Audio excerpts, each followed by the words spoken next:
नमस्कार दोस्तों।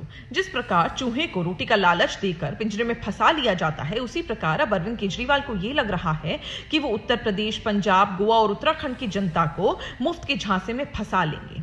लेकिन अरविंद केजरीवाल, आप भूल जाते हैं कि जनता बेहद समझदार है और उन्होंने देखा है कि दिल्ली की भोली भाली जनता को आपने किस प्रकार मुफ्त और झूठ के झांसे में फंसाया।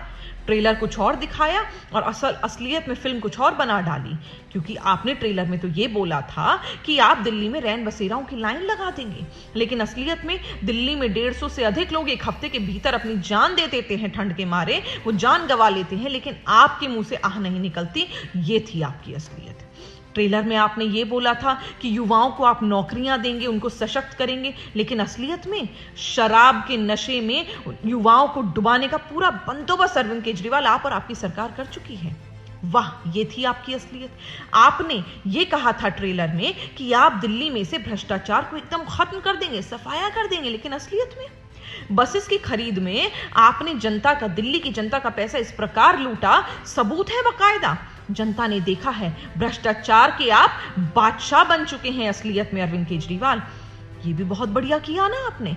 उसके बाद आपने फिर कहा था ट्रेलर में कि आप स्वास्थ्य व्यवस्था बेहद अच्छी कर देंगे दिल्ली में। स्वास्थ्य व्यवस्था के नाम पर आपने झूठे मोहल्ला क्लिनिक खोले, जिनकी दवाइयों से लोग, बच्चे मर गए। और फिर ये आपकी असलियत और आपका रंग दिल्ली की जनता ने देखा।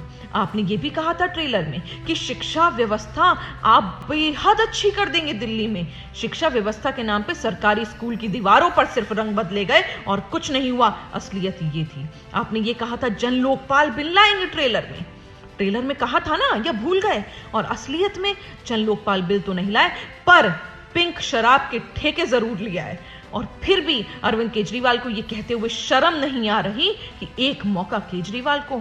माफ करो अरविंद केजरीवाल, ऐसा मुख्यमंत्री, ऐसी सरकार किसी भी राज्य को हिंदुस्तान में नहीं चाहिए। हमें बख्श दो।